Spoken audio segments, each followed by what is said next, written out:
they had gained in height from exercises and supplements. And one testimonial had both. It's from a 17-year-old boy. He's said to have gained 2 inches in 6 months, which is commonly known to be likely even without any form of nutrition or exercise, supplement, whatever, because he was simply in his physical growing prime. And there was no way to verify the authenticity of the testimonials, because only the first names and the names of the city of where they came from were mentioned in the testimonials, so it's very questionable.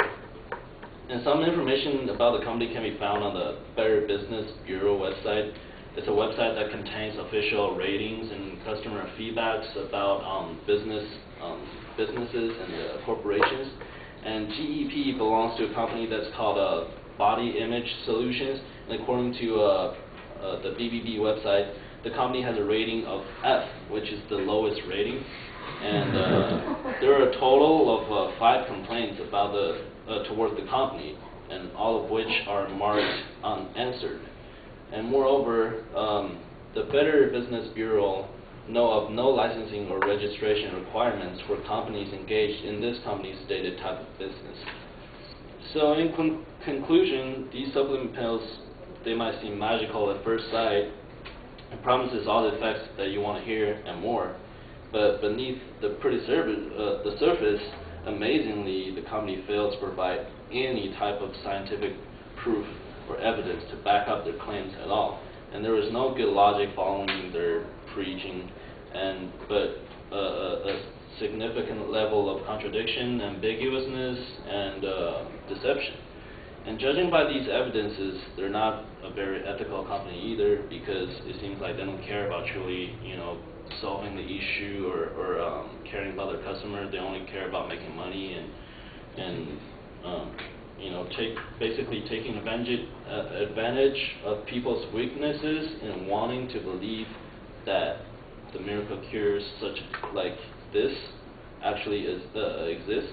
So after all, according to Dr. Stephen Barrett, the Vice President of National Council Against Health Fraud, legitimate researchers and practitioners do not promote unproven procedures in the marketplace, but engage in responsible and properly designed studies and methods not compatible with established scientific concepts should be classified as nonsensical or unproven rather than experimental.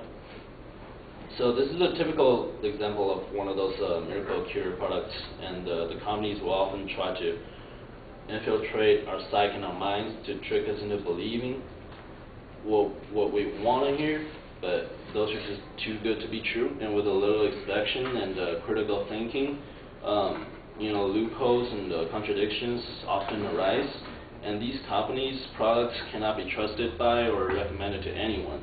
So we need to keep our society free of such deception and not let any such corporations or people use our weaknesses against us, and protect our health, our rights, and our wallet.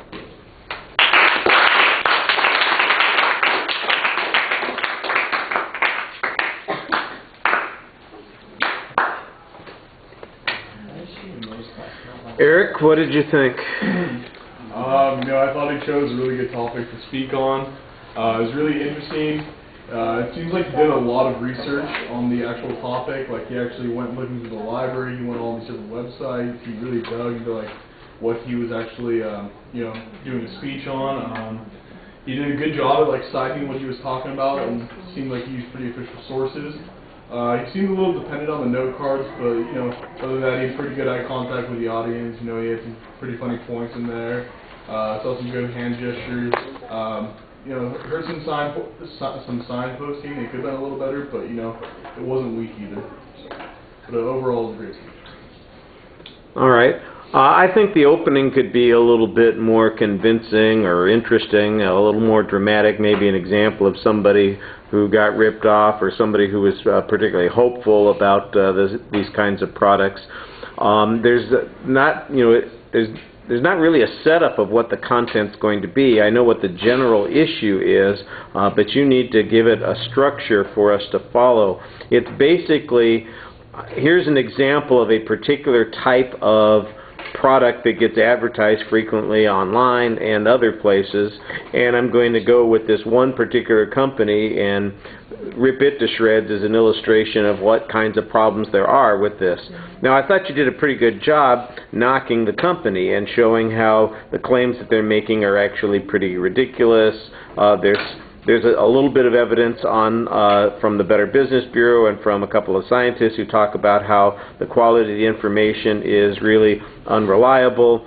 There's some basic self-analysis stuff there that's okay, but it is all limited to the one example. I think you'd have a good argument if you broadened it a little bit, talked about, for instance, how many people buy products like these every year, how much money gets spent on this sort of thing, and basically try and warn us away from all of these frauds and not focus just on the one particular company, although I know that that's the example that you're trying to use here. You are very script dependent. It seemed like early on you'd looked up a few times, but part of the way through the speech it just seemed like you got focused on what's written on the page, and that's where your attention stayed. The gestures are a little inconsistent. Sometimes you're playing with your sleeve, sometimes you're holding your notes with both hands. Those are minor issues. It was 13 minutes and 26 seconds, so it does go over time by about 30%. So that's a little bit of an issue on the preparation points. At the end of the speech, I thought that you had an okay conclusion summarizing what the claim was. I'm not sure it really summarizes a structure for us, but it does tell us what the claim is in the speech. Okay, thank you.